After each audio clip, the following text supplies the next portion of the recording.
ত্রিপুরা রাজ্যের ঐতিহ্যবাহী দ্বীনি শিক্ষা প্রতিষ্ঠান দারুল উলুম সোনামুড়া রাঙ্গামাটিয়া মাদ্রাসার বার্ষিক ওয়াজ মাহফিল আগামী 11 জানুয়ারি রবিবার অনুষ্ঠিত হবে। মতি অনুষ্ঠানে প্রধান অতিথি হিসেবে আসছেন আউলাদে রসুল হযরত মাওলানা আজহার মাদানী। পাশাপাশি থাকবেন আসাম, ত্রিপুরা, কলকাতা সহ বিভিন্ন রাজ্য থেকে বিশিষ্ট উলামায়ে কেরামগণ। সাংবাদিক সম্মেলনে রাজ্যের ধর্মপ্রাণ ভাইদের প্রতি মাদ্রাসার বার্ষিক ওয়াজ মাহফিলে উপস্থিত হয়ে সফল করে তুলতে বিশেষভাবে আবেদন করেন মাদ্রাসার মুহতামিম তথা ত্রিপুরা রাজ্যিক জামিয়াত উলামা হিন্দের সভাপতি মুফতি তৈয়বুর রহমান। শুনুন বিস্তারিত সোনামুড়া থেকে নিজস্ব প্রতিনিধি রিপোর্ট, ভিশন 24। আগামী 11 জানুয়ারি রবিবার দিবারাত্র দারুল সোনামুড়া রাঙ্গামাটিয়া ৭৭তম আজিমুসান ওয়াজ ও দুয়ার মাহফিল।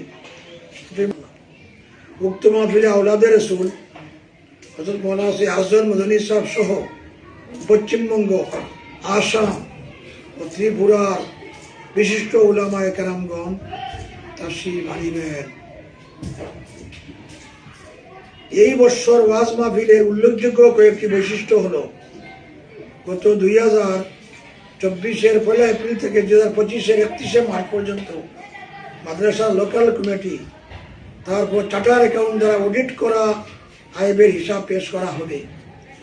2 নম্বরে সালে হাপ্তম দ্বাদশ শ্রেণী থেকে উত্তীর্ণ 12 জন ছাত্রদের সম্মাননা দিয়ে বিদায় দেওয়া হবে হিফজের ছাত্রসহ। 3 নম্বর দারুল উলুম রাঙ্গামাটিয়ার সহযোগিতায় জমিয়ত, রাবেতা, মাদ্রাসা বোর্ড, বক্তব্য বিভাগ ও খানকার কাজকর্ম ব্যাপারে কিছু আলোকপাত করা হবে। 4 নম্বর মদ তথা নিশাদ্রব্য পান করা, বেবিচার, ঘুষ, প্রতারণা তা অবৈধ উপার্জন, সমাজ থেকে কুসংস্কার দূর করে আদর্শ সুন্নত অনুযায়ী সমাজ গঠনের ব্যাপারে উৎসাহিত করা হবে।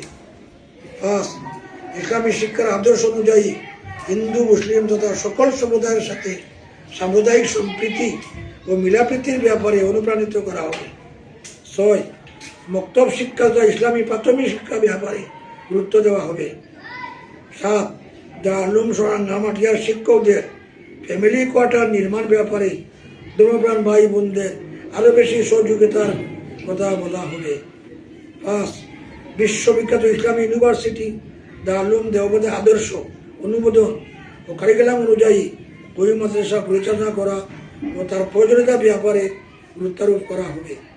9 দারুল উলুম রাঙ্গামাটিয়া কর্তৃক মক্তব শিক্ষা ও শিক্ষার পদ্ধতি, ওই মাদ্রাসার প্রয়োজনীয়তা এবং ভারতের স্বাধীনতা আন্দোলনে জমিয়তের ভূমিকা নিয়ে 4টি বই লেখা হয়েছে, এই ব্যাপারে আলোচনা করা হবে। 10 দেশ বিরোধী, ধর্মবিরোধী, সামুদায়িক সম্প্রীতি বিরোধী কার্যকলাপের বিরুদ্ধে নিন্দা জানানো হবে। দেখতেছেন বর্তমানে দেশ বিরোধী, ধর্মবিরোধী, সামুদায়িক নষ্টের বিরুদ্ধে অনেক চলছে, এগুলোর বিরুদ্ধে আমরা নিন্দা জানানো হবে। এটাই আমাদের 11 তারিখ মানে কালকের ভোর আগামী রবিবারের ওয়াজের এই 10টি বিষয় আলোচনা হবে। আমাদের আওলাদে রসুল ছাড়া কোনো বক্তার নাম বলা হয় না। পশ্চিমবঙ্গ থেকে 60 জন আসতেছেন, আসাম থেকে 1 জন, ত্রিপুরা অনেক জন। আরম্ভ হইব 10টা থেকে নিয়ে সমস্ত রাত মাহফিল হবে ইনশাল্লাহ। আমাদের গ্রামের হিন্দুরা খুব ভালো, ওরা কোনো বাধা দেয় না, সমস্ত রাত মাহফিল চলে। আমাদের আগামী গ্রামে সম্প্রীতি আছে, যেন সমস্ত রাত মাহফিল চলে। এই আমাদের বার্তা যে আগামী রবিবারের ওয়াজও যাতে সবাই আসে, দোয়া হবে।